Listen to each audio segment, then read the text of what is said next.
nome é Marcos Carvalho Lopes e esse é o podcast Filosofia Pop. Esse é o nosso episódio número 122 e recebemos o filósofo Severino Goenha para uma conversa sobre a maldição das riquezas.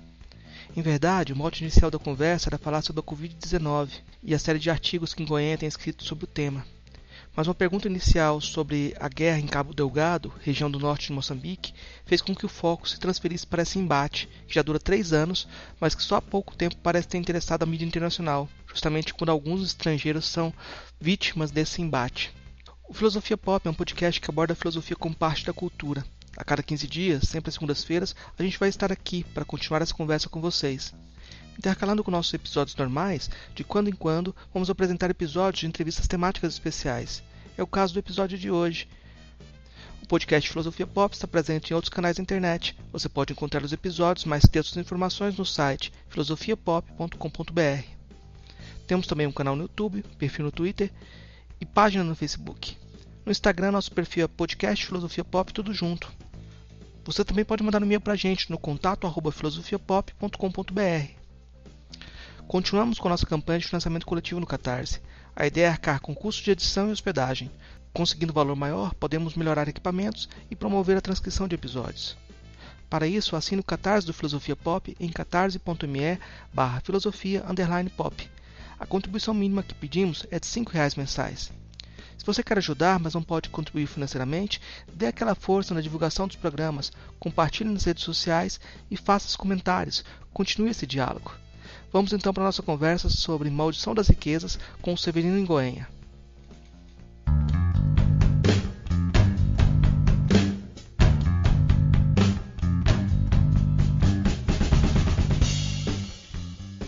Eu há pouco tempo, eu pensei em fazer uma conversa sobre a situação de Moçambique, da Covid-19 e como está sendo aí, mas hoje não falar da situação de Cabo Delgado parece ser impossível, né? Até porque nesse último conflito que houve há uma semana, foi a primeira vez que morreram estrangeiros. E parece que é a primeira vez que a imprensa internacional está olhando, é como se um conflito que existe há 3 anos começasse agora, né? Para a imprensa internacional. Como é que o senhor vê essa situação? Olha, Moçambique é um país de guerras. Infelizmente, a nossa geração é uma geração que passou de um conflito ao outro. Nós tivemos, vou deixar as guerras afro-africanas, que fizeram com que houvesse ocupações dos chamados Zulus no século XIX e no estabelecimento de reinos, digamos assim, africanos, mas de origem exógenas. E vamos concentrar simplesmente em 2 fatores principais. Até ao século XIX, você recorda-se que a escravatura acaba nos Estados Unidos em 1865 e acaba com os chamados luso-brasileiros 20 anos mais tarde, em 1885. E é esse mesmo ano que há a Conferência de Berlim, que divide praticamente os territórios africanos. Quer dizer que depois de 4 séculos seguidos de disseminação de conflitos, de escravatura, de roubo de homens, de destruturação de tecidos sociais, você tem que pensar que os esclavagistas e os comerciantes de escravos vinham pelas águas, pelo mar.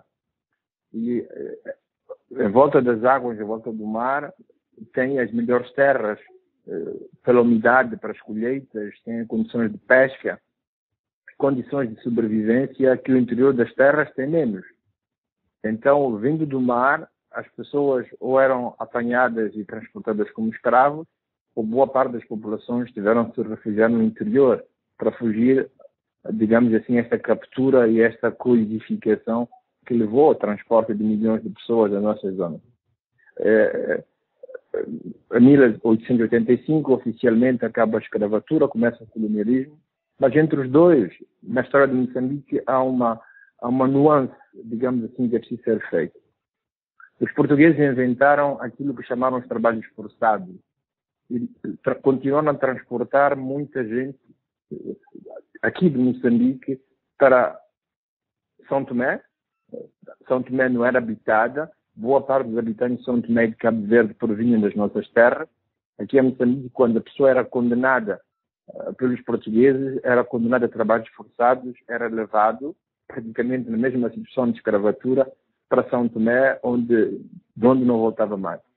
As ilhas vizinhas, há um historiador, Pelletier, historiador francês, que escreveu um livro chamado O Nascimento de Moçambique, onde ele mostra que boa parte das ilhas vizinhas, os Comoros, as Seychelles, os Camarões, os Comoros, as Seychelles, aqui no Madagascar, e todas as ilhas, Maurícias, etc., foi povoada em boa parte por pessoas que eram forçadas a sair de Moçambique, neste tráfico que, afinal de contas, continua a funcionar.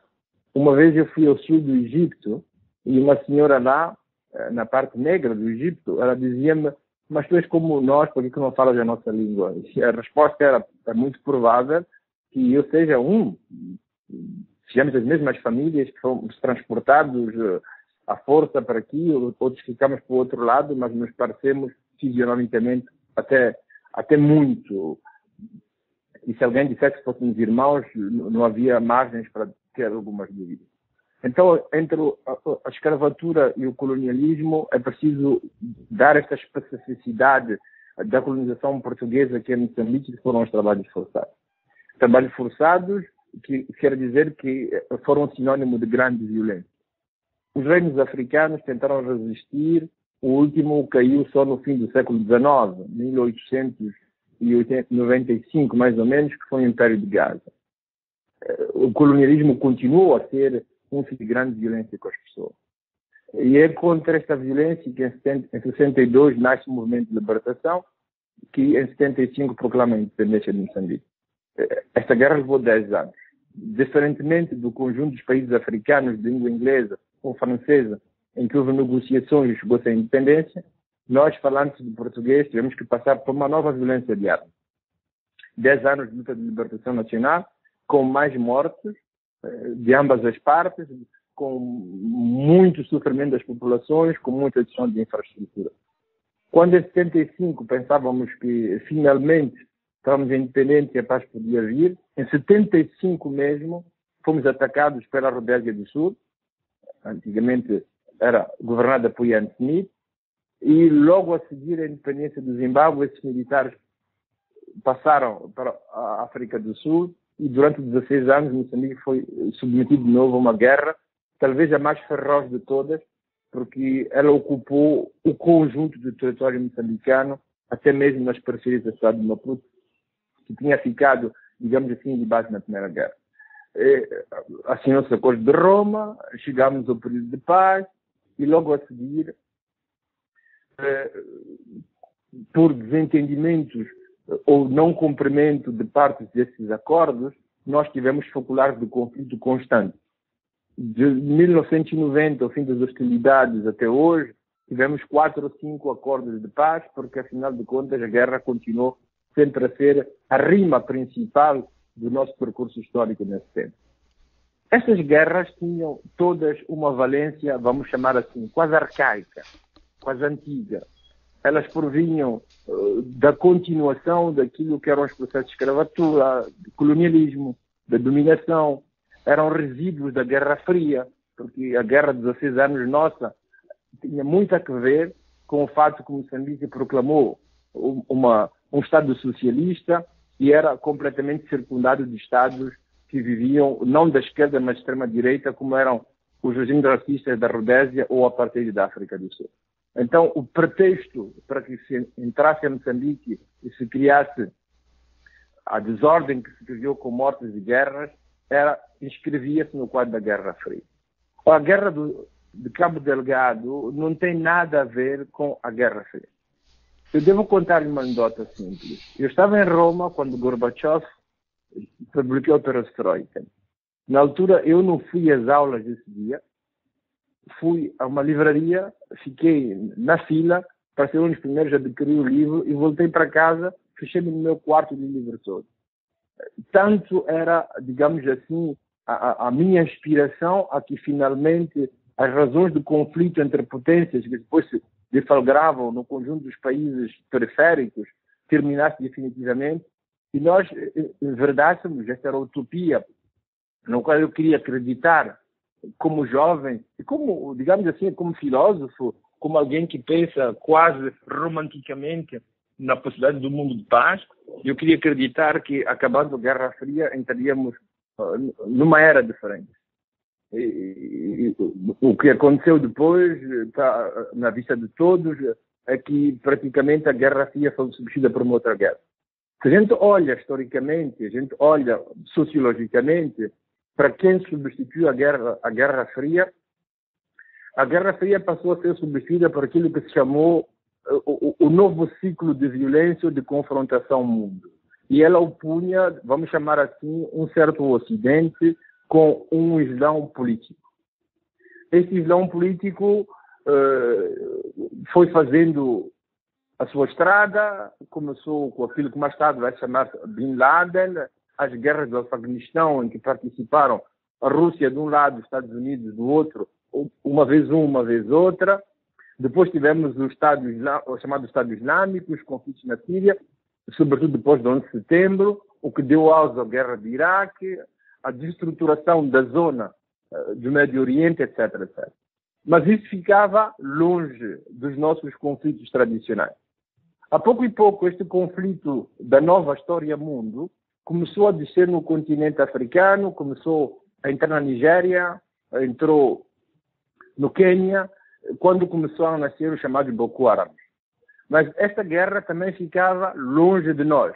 Quer dizer, nós, apesar de termos uma maioria de população muçulmana, tínhamos dois elementos que pareciam ir contra a possibilidade de que isso chegasse até nós. Primeiro, a hegemonia cultural, social e política, e mesmo económica de Moçambique, era detida por gente que tinha sido educada e crescida numa atmosfera portuguesa.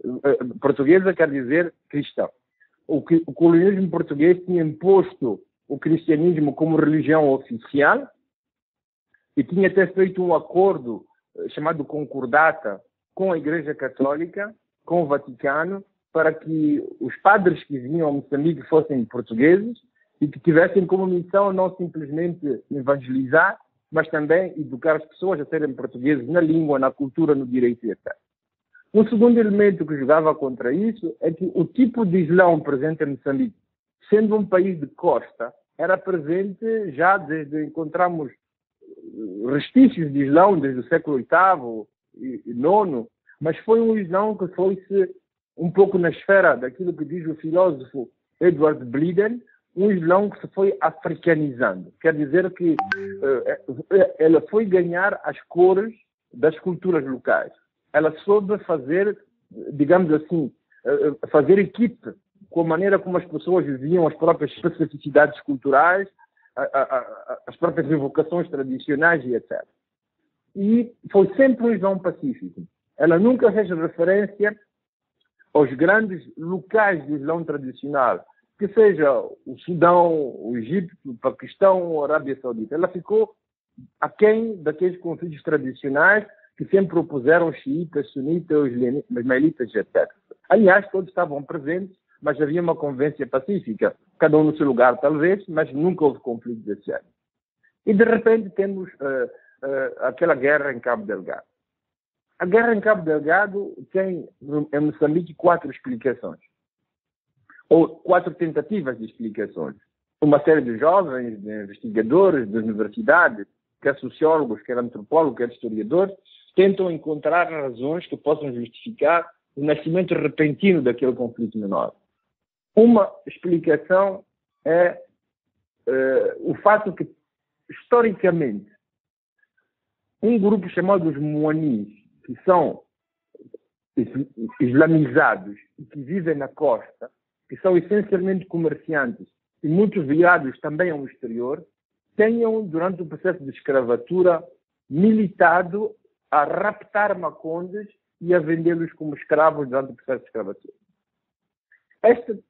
Esta tese tem sido defendida com força por muita gente, tanto mais que a Guerra de Libertação de 10 anos teve como maiores protagonistas os macondes, que não só foram antigos escravizados, mas também tornaram-se cristãos, quer dizer, são de tradição cristã, mas depois da independência eles têm uma presença hegemônica a nível da governação nacional. O próprio presidente da República hoje, como foi o nosso primeiro-ministro da Defesa, de quem são familiares até, é de origem maconha. Esta explicação, mais do que explicar o fenómeno, me parece uma denúncia de desigualdades sociais, com um cariz étnico que, de facto, se criou em Moçambique nos últimos 20, 30 anos. Mas não acredito que esta seja razão suficiente e explicativa para a guerra que estamos a cometer. Temos um segundo nível de explicação. O segundo nível de explicação tem a ver com o grande nível de pobreza das populações daquela região. De facto, Moçambique, a geografia moçambicana faz com que a capital do país esteja no sul, esteja em Maputo. Maputo é capital, Maputo é a sede das instituições políticas, Maputo é a sede das universidades e dos centros do poder, quer político, quer económico, quer social. A consequência disto é que o número maior de pessoas melhor formadas, melhor educadas e com melhor nível de vida em Moçambique estão concentradas na Zona Sul. Ora, as descobertas que se vão fazendo em termos de recursos naturais fazem-se na Zona Centro e, sobretudo, na Zona Norte. Cabo Delgado é exatamente, enquanto Maputo é o ponto sul de Moçambique, Cabo Delgado é o ponto norte. O que acontece? Acontece que as pessoas que vão tirar melhor benefício destes recursos situados em Cabo Delgado são, de um lado, os estrangeiros, são as grandes companhias. Tivemos primeiro a Eni, depois tivemos as duas companhias americanas, agora temos a Total, mas eles precisam de fazer acompanhar por moçambicanos para fazer os trabalhos, enfim, eu vou chamá-los secundários, mais administrativos, mais de logística, etc. E quem são as pessoas que estão melhor armadas para fazer esse tipo de serviço? São aquelas que melhor instrução ou melhor formação têm. E essas pessoas encontram-se na cidade de Maputo ou saem do sul de Moçambique. Então, os maiores beneficiários das riquezas do Norte não são os jovens e os provenientes do Norte, são os estrangeiros e são os nacionais de origem do Sul. Esta verdade leva a que uma segunda explicação seja para dizer que trata-se de uma revolta da discriminação económica que são vítimas as pessoas do Norte a favor dos estrangeiros e os provenientes do Sul de Moçambique. Também esta razão não me parece explicativa, porque a mesma situação se produz em outras zonas de Moçambique. Eu penso em Tete, onde descobriu-se o carvão, e que era a Vale brasileira que vinha. Havia muitos brasileiros, quer dizer, muitos estrangeiros não moçambicanos, e os moçambicanos que estavam também eram de origem do Sul. Temos o Pro Savana, que é uma grande empresa que também tem colaboração com o Brasil, porque é um projeto japonês ou brasileiro que já foi implementado no Brasil, que tinha que cobrir um espaço enorme de Moçambique e deslocar mais de 7 milhões de pessoas, e os maiores beneficiários eram, uma vez mais, brasileiros, japoneses nesse caso, mas do outro lado também eram, digamos assim, as pessoas do Sul. Mas esta repetição de recursos fora do Sul a beneficiar pessoas que eram estrangeiras e do Sul foi-se repetindo gradualmente, digamos assim, no espaço de Moçambique. Isso cria insatisfações, cria revoltas, cria digamos assim, um clamor contra as desigualdades extremamente justificadas. É um facto, mas também não me parece que haja aí razões suficientes para pensarmos que se trata, de facto, de razões, digamos assim, de desproporção económico-social. Há um terceiro nível de explicação que se dá, é a questão do jihad, do Islão. Neste sentido, se tenta puxar o conflito de Cabo Delgado a uma explicação que teria como origem o que substituiu a Guerra Fria entre a antiga União Soviética de Gorbachev, que rendeu-se, e o Ocidente, que foi substituído, claramente, como sabemos, pelo Islão político e pela existência de um Estado Islâmico que reivindicava as terras ou espaços que outrora foram ocupados pelos árabes ou pelos muçulmanos, etc, etc. Essa explicação até parece lógica e coerente. Essa explicação parece lógica e coerente, primeiro, porque temos muitos muçulmanos em Moçambique, até são quase a maioria. Segundo, porque as pessoas que aparecem a fazer filiação ao Estado Islâmico. Terceiro, porque falam em árabe. Quarto, porque vão dizer Allah Akbar, todas essas coisas. Essa explicação, que parece lógica, me parece também óbvia demais. Óbvia demais por quê? Se a gente olha para o que aconteceu nos últimos anos, ou pelo menos a gente lê a imprensa, a gente tem a impressão que a guerra na Síria decapitou o essencial, digamos assim, quer dos fundos de financiamento, quer do poder militar, quer de um Estado-Maior, com lideranças hegemónicas que subsistiram desde a morte de Bin Laden, passado pelo 11 de setembro até a guerra da Síria. O segundo elemento é que, para sair da Síria, atravessar a zona da Somália e chegar até o sul de Moçambique, a sul da África e o norte de Moçambique e Cabo Delgado, a gente tem radares, a gente tem navios de guerra, a gente tem presença militar, essencialmente francesa e americana, que não poderiam não ter visto o movimento que estava a realizar ou que estava, digamos assim, a movimentar nessa zona. E me parece que a fragilização do Estado Islâmico não lhe permite ter o substrato de homens, material, capacitação de exercitação que se presta neste momento pela comunidade internacional. Me parece que é uma justificação. Há um quarto elemento que não sei como se desdobra, mas no meu inconsciente é aquele que prima e que está na origem do que acontece em Cabo Delgado. É aquilo que eu chamo a maldição do petróleo, a maldição do gás. Acontece que o gás e o petróleo em Moçambique tornou-se muito presente, muito comum repentinamente, sem que o Moçambique tivesse meios próprios, nem em termos humanos, nem em termos financeiros, para poder extrair.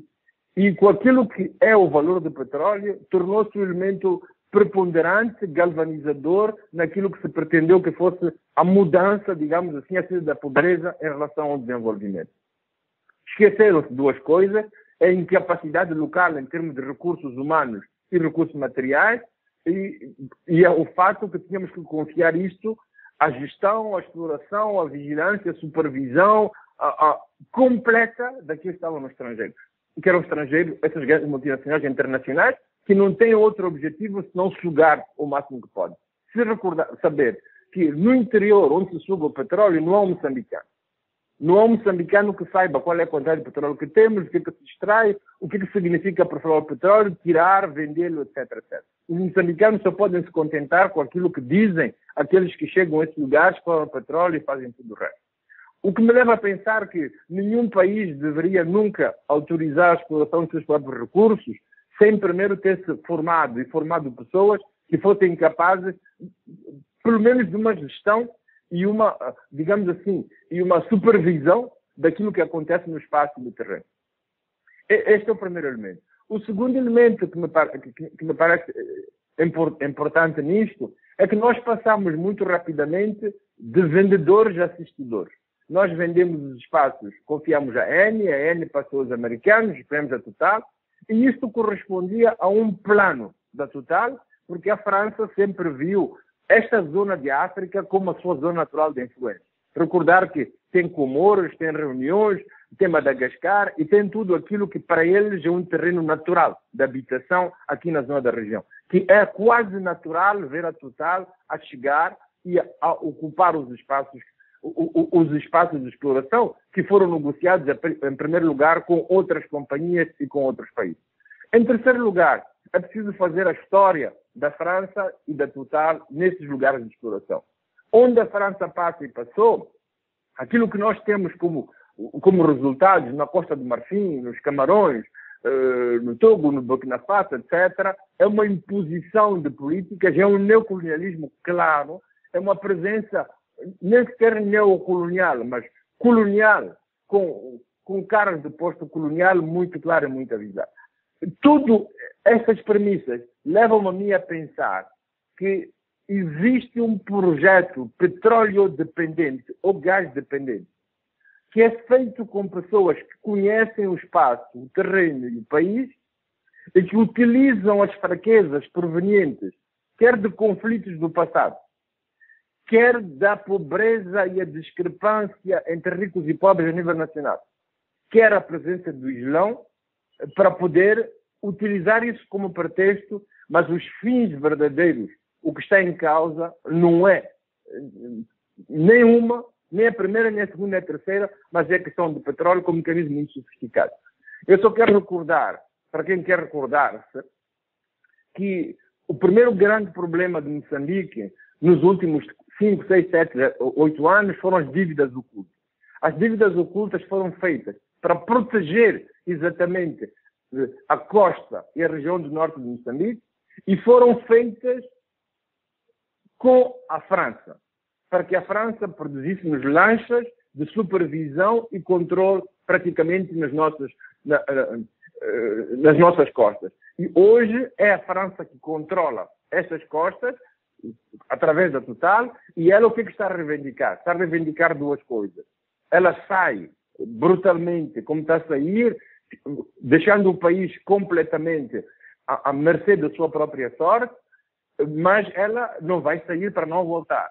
Mas ela vai voltar dizendo: nós queremos voltar, mas a nossa condição é termos uma proteção e essa proteção tem que ser nossa. Ela quer vir com os próprios serviços de defesa e que são coadjuvados pelos serviços franceses. O que significa uma presença militar francesa no território moçambicano, o que a França sempre quis e fez nos países africanos, e Moçambique sempre evitar. Esta é a primeira coisa. A segunda coisa, você tem em frente de nós uma pequena ilha, perto das Comoros, que é o território ultramarino que ficou França há 10 anos atrás. Houve referendo em 75, eles votaram por ser franceses e são o território mais pobre de todo o ultramar francês. No jornal Le Monde, de terça-feira, estava escrito o seguinte: este é o território mais pobre da França e a sua grande esperança de mudar a sua situação de pobreza reside no gás e no petróleo que existe em Moçambique. O que é que isto quer dizer? Qual é o significado que isso tem? A Total já mostrou que tinha interesse em transferir os seus lugares de exploração, a sua base no território francês que está em frente. Por isso, me parece que esta dimensão da maldição do petróleo seja muito mais explicativa que as razões que são invocadas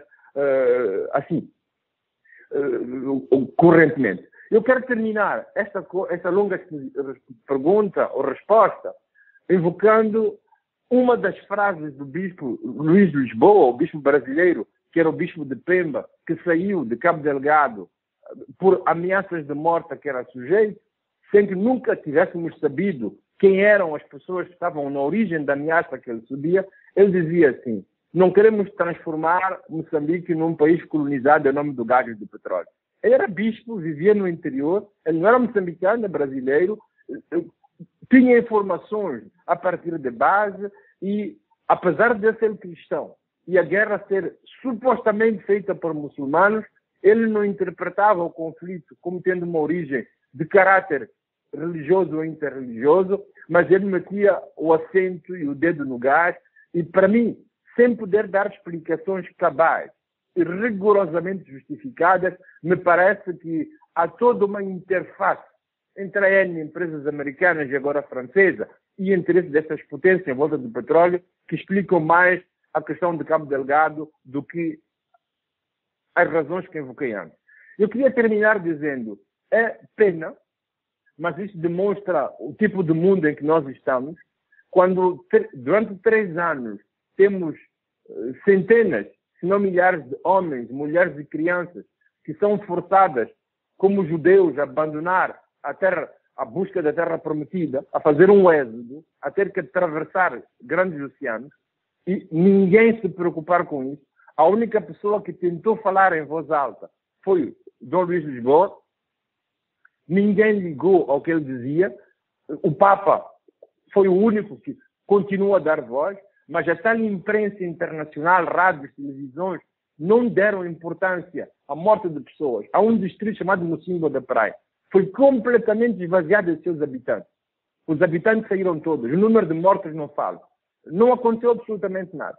Mas a partir do momento em que se tocou aos chamados estrangeiros, mas mais do que os estrangeiros, porque não morreram estrangeiros nenhum, no meu conhecimento, mas tocou-se aos interesses da Total, então a guerra tornou-se, digamos assim, uma vitrina que todos os jornais falam. Isso mostra exatamente quanto todos os homens sejam de facto iguais, ou talvez mostra quanto alguns sejam de facto mais iguais do que outros. O senhor tem escrito também vários textos falando da situação de Cabo Delgado, mas uma coisa que eu acho curiosa e interessante é que os estudantes no Brasil, quando vão falar da África, aqueles estudantes novatos que estão se aproximando do conhecimento sobre a África, eles tendem a chamar a atenção. A África não é um país.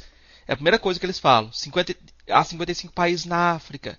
E a segunda coisa é falar sempre: a África é muito rica, a África tem ouro, tem petróleo. Só que não fazem esse raciocínio do outro passo, dessa maldição das riquezas, né? Que tem gerado um monte de conflitos, porque a exploração sempre feita por interesses externos e gerando conflitos, gerando guerras, e fica parecendo que essa riqueza está lá, mas quem vai explorá-la ou como ela está sendo utilizada, é riqueza para quem, né? Essas perguntas deviam vir na sequência também, né? Porque parece que é uma maldição mesmo, né? Acaba sendo uma grande maldição. O Brasil descobriu o pré-sal e logo depois a gente teve toda essa intervenção jurídica, a mudança política, um governo de direita, tudo indica que houve um golpe jurídico. Os interesses internacionais estão movendo o jogo, né? Parece que a gente não pode ser cego em relação a essas circunstâncias, né? Olha, a África é um continente largo, grande, é de longe maior do que a Europa, mas é de longe mais pequeno do que a Europa em termos de suas próprias capacidades. E esta África, que supostamente ficou independente na década de 60, continua a ser os seus donos. Os seus donos foram essencialmente os mesmos que tinham colonizado o continente. Quando há dois episódios que são extremamente importantes, o ministro dos Negócios Estrangeiros britânico, acho que em 51, 59, faz uma viagem pelo continente africano e em Cape Town ele diz que os africanos, os cafres, os pretos, estão a pedir a independência. Mas nós vamos dar a independência, mas vamos vigiar. Se eles usarem bem a independência, a gente vai aplaudir. Se usarem mal, a gente vai punir-los. Quer dizer que usar bem a independência era aceitarmos o que faz o Kuwait, ou a Arábia Saudita, ou estar completamente com uma economia ao serviço dos interesses do grande capital internacional e enriquecer os países que nós já são ricos. Se nós tentássemos mudar o paradigma e continuar a utilizar os poucos recursos que temos em favor dos nossos próprios países, estaríamos a comportar-nos mal e aí teríamos presença estrangeira muito grande. Foi o que aconteceu com o Patrício Lumumba no Congo, aconteceu com a guerra do Biafra, muito pilotado por Mitterrand, por De Gaulle e pelos franceses na Nigéria, mas foi essencialmente o que foi acontecendo na África no seu conjunto. Quando o Senegal e a Gâmbia decidiram fazer um país chamado Senegâmbia, a embaixada francesa em Londres e a embaixada inglesa em Paris, ao mesmo tempo, disseram: os negros querem fazer não sei o que, a geopolítica deles. Os nossos povos não estão de acordo e houve uma intervenção militar. Nós ficamos independentes, mas ficamos sobre uma independência sobre tutela, sobre vigilância. Os franceses fizeram muito mais do que isso. Eles têm uma presença militar em cada antiga colônia que é militarmente mais forte que os países, que é o exército do país. Hoje não há nenhum presidente no Senegal, na Costa de Marfim, em qualquer colônia francesa, que não tem que estar primeiro na subordinação da França. Não há economia que possa funcionar sem que as reservas do próprio país para a sua própria subsistência econômica não passe pelo Banco de Paris. Não há moeda, não há economia funcional, não há economia de trocas que não passe pela dependência em relação à França. O paradoxo de tudo isto é que nós, os 5 países de língua oficial portuguesa, tivemos que pegarem armas para serem independentes. E rompemos com Portugal. Os portugueses tiveram que sair daqui. Mas na geopolítica mundial, isso significa que ficamos sem donos. E o fato de ficarmos sem donos, tornamos no território de caça de qualquer novo predador que chegasse. Que se chamasse União Soviética antes, China depois e hoje, Estados Unidos ao mesmo tempo, ou hoje de novo a França, nós ficamos um país sem dono, sem patrão, com uma incapacidade político-militar interna enorme. 10 anos de guerra de libertação, depois de 16 anos que desestruturaram o país, acordos de paz que eliminaram um pouco a defesa militar que tínhamos. Hoje somos um país desamparado, que vive na dependência económica dos outros, na dependência cultural dos outros, na dependência educativa dos outros, e agora, para a nossa própria defesa, no momento em que falo, o Presidente tem uma reunião com os países da região e isso vai acabar por pedirmos a intervenção dos países estrangeiros para defender Moçambique. Mas você conhece um país do mundo onde os americanos entraram e depois saíram? Ainda estão na Europa. A guerra acabou em 45. Ainda estão no Japão. A guerra acabou em 45. Ainda estão na Síria, estão no Iraque, estão no Afeganistão, com uma desculpa, um protesto ao outro. Então, o grande problema desses países é o grande medo da ingerência. Por outro lado, olha para os países que nós somos. A grande debilidade que nós temos é a formação humana. Quer dizer que não temos dinheiro, certo? Mas os recursos podem estar presentes num país. Você tem que poder saber identificá-los e tem que ter capacidade para explorá-los para os recursos sejam seus.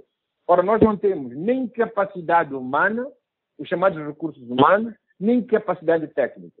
Então, quase parece ter razão aquela frase de Bush pai, já que agora temos Bush filho, só nos falta o Bush Espírito Santo. Aquela frase de Bush pai que dizia os recursos são da humanidade, estão onde estão, a gente vai buscá-los. Os grandes conflitos deste início do século XXI são conflitos de recursos. O que foi a guerra do Iraque? Com uma desculpa barata, estragou-se e destruiu-se completamente um país. O que foi a guerra da Líbia?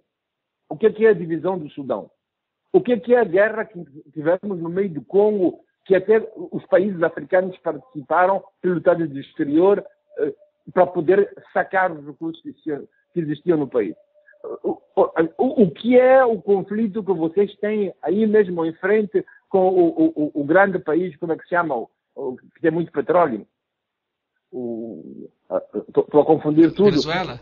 Com a Venezuela. É exatamente um petróleo que neste momento não se quer explorar porque tem outras fontes, mas está ali. O dia que quiserem ir buscar o petróleo da Venezuela, onde encontrar a maneira de tirar o poder, tirar o governo que está lá instalado, onde meter o outro, para poderem fazer o que querem. Quer dizer, estamos num mundo governado por poucos países e esses poucos países governados por um egoísmo e por interesses de parte. O que existe no mundo inteiro pode-se ir buscar, pode-se maltratar as populações, pode-se deslocar as pessoas, porque o fim, maquiavelicamente, justifica os meios. Então, neste sentido, sim. Neste sentido, ter recursos no seu próprio território e não ser capazes de reconhecê-los, explorá-los, utilizar para o seu próprio bem, torna-se a pior das coisas que pode existir para um país com as fragilidades como os nossos. Alguns textos eu tenho falado do cinismo estrutural da situação geral do mundo, né?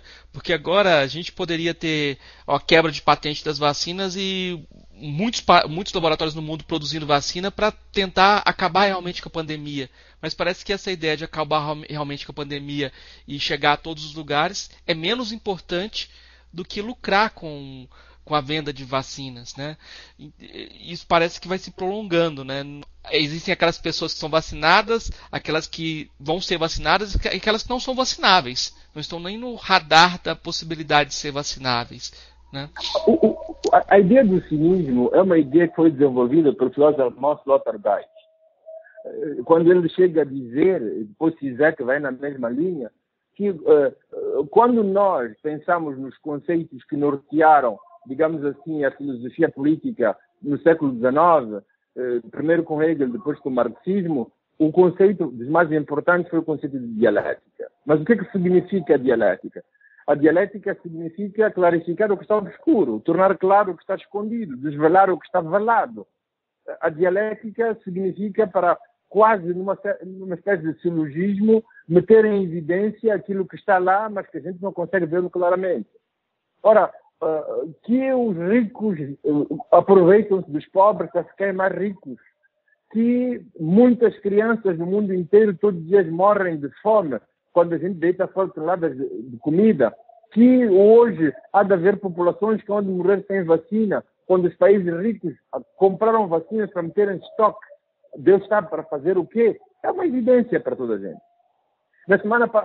No mês passado, houve uma votação na Suíça que era para saber se tinha que se condenar ou não os bancos e as grandes empresas que praticavam, digamos assim, atitudes contra os direitos humanos fora da Suíça. A população votou que sim, a uma percentagem mínima, os cantões votaram que não. Dizendo isso, a população ou a democracia está a dizer o quê? Está a dizer que os direitos humanos, o respeito pela pessoa, é algo de indispensável e tem que ser garantido intramuros, dentro do próprio país, mas que aquilo que se pratica fora do próprio país, enfim, se justifique a condição que isso traga mais valor, mais dinheiro, mais garantias ao país no interior. Por isso a Nestlé pode continuar, agora celebrou aniversário, a desviar o curso das águas na América Latina, impedir as populações indígenas ter água para depois vendê-la.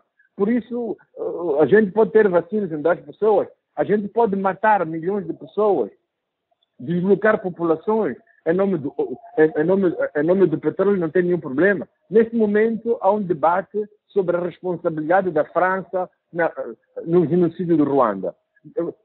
Está claro, até por próprios historiadores, uma cumplicidade clara de Mitterrand e do governo socialista para aquilo que aconteceu. A população sabe. Mas você já viu alguma vez um país fazer um referêndum, um país fazer uma manifestação popular, paralisar o país, para defender países do Sul, como quando tem que defender seus próprios interesses?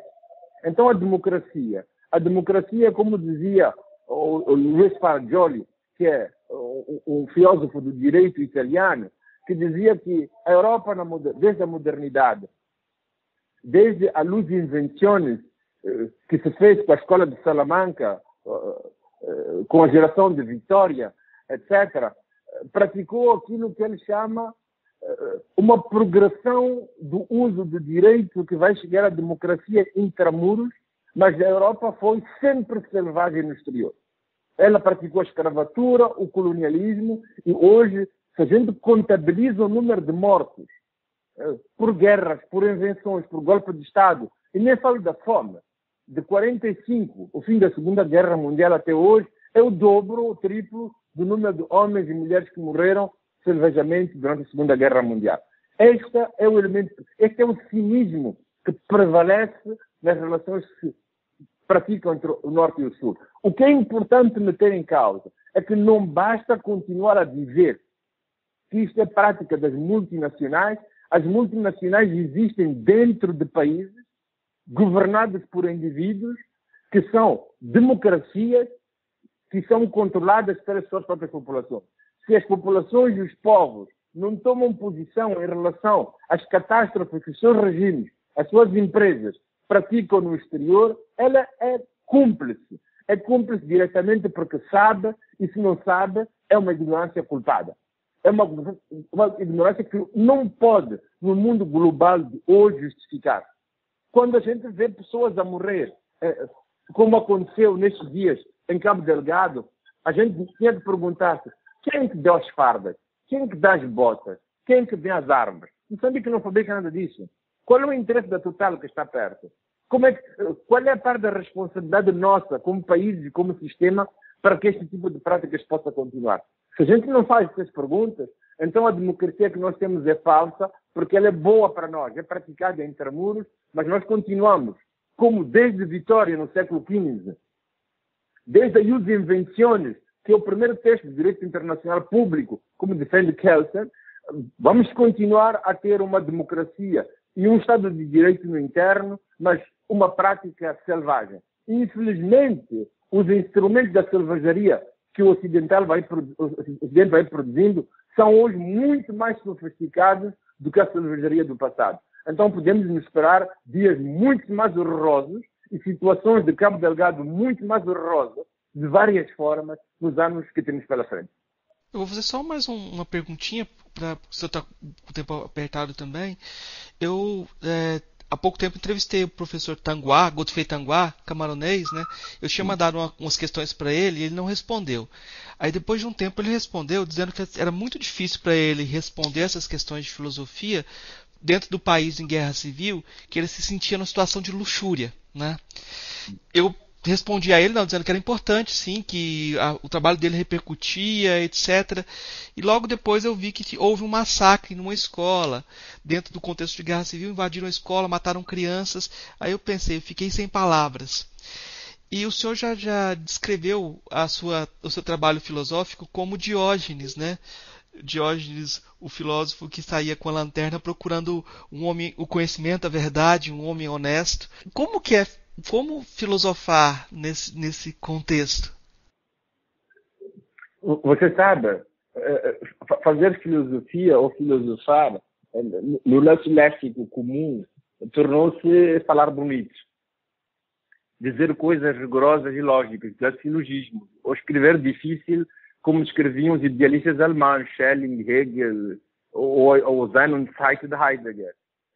Fazer filosofia é dizer coisas que os outros não, e ter reflexões, ter uma cultura, uma estrutura de pensamento a que os outros não acedem, é procurar as causas últimas, para falar como Aristóteles, é procurar o cogito ergo sum de Descartes, é a cana pensante de Pascal, etc, etc. Mas eu penso que se muitas coisas não sou de acordo com o pensamento de Hegel, é uma coisa que profundamente partilho com ele. É que a filosofia é apreender o próprio tempo, a filosofia é tentar compreender o próprio tempo através do pensamento, através de conceitos, como ele diz. Mas eu sempre acrescento esta frase de Ortega y Gasset, que diz que nós somos nós e as nossas circunstâncias. O nosso tempo é um tempo global. O nosso tempo é um tempo em que aquilo que o cristianismo tentou fazer desde Santo Agostinho, no século IV, uniformizar o mundo, que era já um sonho de Roma Agens, do Império Romano, da lei de Justiniano, etc., isso está sendo feito agora pela globalização mercantil e económica. Simplesmente que ela é feita pela competição, pela lei dos mais fortes, pela compra e venda, e pela elevação do indivíduo no lugar de todos, da comunidade, da parceria, da amizade, do amor e da convivência pacífica.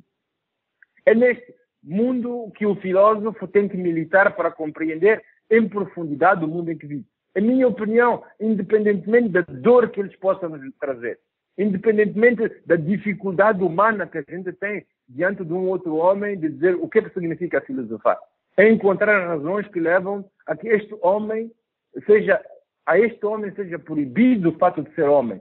Portanto, de poder viver a sua vida, poder participar na construção de uma humanidade na qual ele é parte integrante porque vive, mas participa para que seja mais humano. Mas há um segundo aspecto que, para mim, a filosofia não pode negligenciar.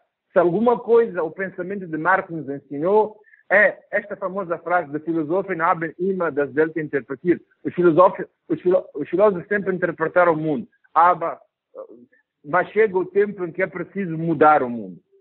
A mim parece que a grande azáfama da filosofia, ou pelo menos naquilo que me identifico, é que tenho que interpretar o mundo, tenho que compreender o mundo, na medida do possível, meter toda a minha inteligência para tentar entender o mundo que tenho, traduzi-lo para a compreensão dos demais, fazer uma hermenêutica de compreensão, a partir do lugar das minhas circunstâncias, para recitar Ortega y Gasset, mas ao mesmo tempo tenho que militar para a sua transformação. E como é que a gente milita para transformar o mundo? Há aqueles que transformam o mundo com armas, lutando, fazendo revoluções. É uma forma de transformar o mundo. Há aqueles que, fazendo golpes de Estado, militando pela transformação política. A filosofia que eu milito nela, e tenho sorte de ser professor, é através de um trabalho de consciência. E um trabalho de consciência que é um trabalho lento, muitas vezes infrutífero, ou muitas vezes desgastante, porque é preciso ir trabalhando com as pessoas na ideia de que alguma coisa a nível da autocompreensão do que é ser pessoa a partir de mim próprio tenha que vincar e vingar na minha maneira de ser e de estar no mundo. O que acontece no mundo inteiro é feito pela nossa fraqueza. E talvez a gente tenha que educar as pessoas a ser mais fortes. Ser mais fortes contra as tentações das fáceis corrupções, contra as tentações das várias discriminações, contra as tentações de pensar em governar a favor de si próprio e a seu bom e único proveito. Se esta mensagem pode chegar a jovens e a gerações de jovens que vivem em outros lugares do mundo, para que eles aprendam a militar, a responsabilidade humana que eles têm para estarem vigilantes, para que o sistema de poder do país no qual tiveram a sorte de nascer não seja, digamos assim, um instrumento contínuo de opressão, de subversão contra a igualdade e contra o direito inerente à vida, a uma vida digna, a busca da eudemônia, da felicidade que cada indivíduo devia poder ter, independentemente do lugar, da raça e do espaço no qual nasce, cresce e é destinado a ver por seus próprios dias. Tá ótimo, professor. Eu acho que já a gente fez uma grande conversa, eu acho. Vai ser importante.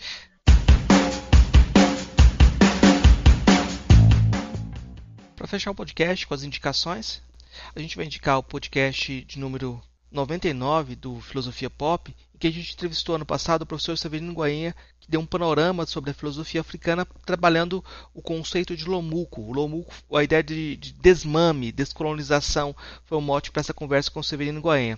Ano passado também a gente fez uma série de episódios do podcast Vozes da Unilab, tematizando a Covid-19 em África. Nessa série de episódios a gente entrevistou também o professor Severino Goenha. Lá tem entrevistas também com Elísio Macamo, Filomeno Lopes e Maria Paula Menezes. Então você pode acessar o podcast Vozes da Unilab e você vai encontrar essa série de entrevistas que também é interessante para complementar essa conversa de hoje. Além disso, se você procurar no nosso site filosofiapop.com.br, o professor Severino Goenha tem publicado, junto com parceiros, uma série de textos que tratam um pouco dessa questão da Covid-19 e também do tema que a gente debateu um pouco hoje, esse conflito de Cabo Delgado em Moçambique. É isso, até o próximo episódio, gente. Um abraço. Ei, gostou do nosso episódio? Apoia a gente lá no Catarse, é só R$5 por mês, o preço de um cafezinho. Ajuda a gente a continuar divulgando a filosofia no Brasil. catarse.me/filosofia_pop